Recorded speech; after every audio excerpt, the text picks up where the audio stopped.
I'm Sarah, just a nurse working double shifts in Chicago, barely making rent. But one crazy night, I saved a life in a way I never expected, and it left a millionaire speechless. Stick around, this insane rescue changed everything, and you won't believe what happened next. I'm a registered nurse at St. Mary's Hospital in Chicago, scraping by in a tiny apartment, drowning in student loans. My life's been a grind, long shifts, endless bills, and no time for anything else. I'm 28, single, and the American dream feels like a cruel joke sometimes. But I love my job. Saving lives gives me purpose, even when I'm dead tired. Last summer, I was pulling a 16-hour shift in the ER. It was chaos, car accidents, heart attacks, you name it. Around midnight, I'm checking charts when I hear tires screech outside. I glance out the window, and there's this sleek black Bentley crashed into a pole across the street. My gut twists. Nobody's moving out there, and the car's smoking. I grab my trauma kit and sprint outside, heart pounding. I'm thinking, this is nuts, Sarah, but you've got this. I get to the car, and the driver's slumped over the wheel, blood trickling from his head. He's a guy in his 40s, dressed in a suit that probably costs more than my rent for a year. I check his pulse, weak but there. I'm yelling for help, but the street's empty. I drag him out, praying I don't mess up his neck, and start CPR.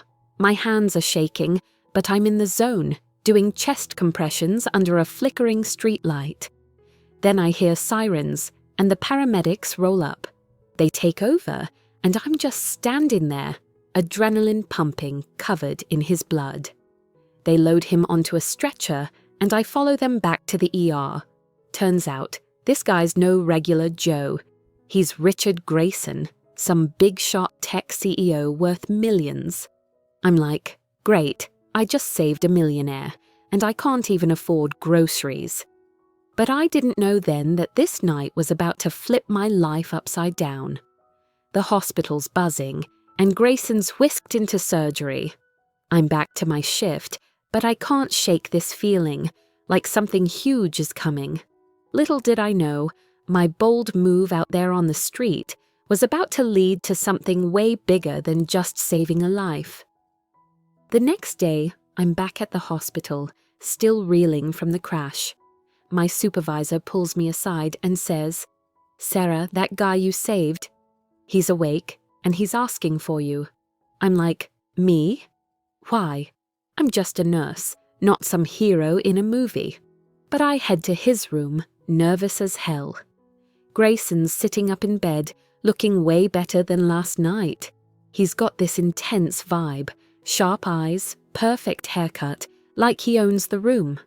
He thanks me, but it's not just a quick appreciate it. He's staring at me like he's trying to figure me out. "You didn't hesitate," he says. "Most people would have frozen." I shrug, muttering something about it being my job, but my heart's racing. This guy's a big deal, and I'm nobody. He starts asking about me, where I'm from, why I'm a nurse. I'm honest. Grew up in a small Illinois town. Mom was a teacher. Dad left when I was 10. I worked my butt off to get through nursing school, but I'm barely keeping my head above water. He listens, nodding, and I'm thinking, why does he care? Then he drops a bomb. "I want to help you." Name your price. I freeze. Is this guy for real? I laugh it off, saying, I don't need a handout, just doing my job. But he's serious, pushing me to think bigger. I'm freaking out. Would you have said yes to a millionaire offering you a blank check?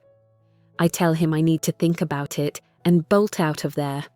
Over the next week, Grayson keeps showing up in my life.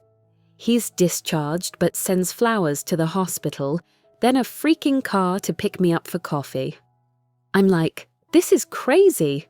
We meet at a downtown cafe, and he's charming but intense, talking about his tech empire and how he owes me everything. I'm flattered but uneasy. His world's so different from mine. I'm just a nurse. He's got private jets. Then things get weird. I start getting calls from a blocked number, someone whispering, "Stay away from him." I'm paranoid, checking over my shoulder on my walks home. One night, I'm leaving the hospital and a guy in a hoodie follows me. I'm terrified, thinking this is about Grayson. I confront him, heart pounding, and he backs off, but I'm shaken. I tell Grayson, and he gets this dark look, saying, "I'll handle it." I'm like, "Handle what? What's going on?" He admits he's got enemies, competitors, ex-partners, who don't like him getting close to anyone. I'm caught in some millionaire drama now, and it's messing with my head. But I can't stop thinking about his offer. Could it change my life, pay off my loans, get me out of this grind? Every shift I'm torn. Take the money or keep my pride. The stakes feel higher every day. A week later, Grayson invites me to his penthouse. I'm nervous, but go. It's unreal. Floor-to-ceiling windows, Chicago skyline sparkling. He's got this serious look and says, "Sarah, I'm not just offering money. I want you to join my company as a medical consultant." My heart stops. Me? Work for a tech giant. I'm floored, but then I snap. Why me? I'm just a nurse. That's when I make my bold move. I lay it all out. I saved your life because it's what I do, not for a reward. I'm not some charity case. If I work with you, it's because I'm damn good, not because you pity me. My voice is shaking, but I'm done playing small. Grayson's stunned, his jaw practically on the floor. He says, "That's exactly why I want you." "You're fearless." I'm reeling. This millionaire sees something in me I never saw in myself. It's not just about the rescue anymore. It's about who I am. My bold move wasn't just saving him that night. It was standing up for my worth right now. He agrees to a real job offer, not a handout, with a salary that blows my mind. That moment changed everything.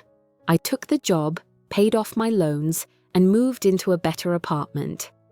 I'm still a nurse at heart, but now I'm helping Grayson's company build medical tech that saves lives.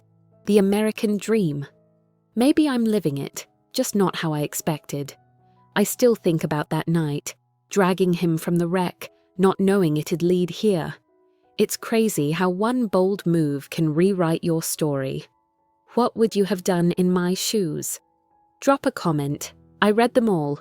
If you loved this insane rescue story, hit that like button, share it with your friends, and subscribe for more wild tales every week.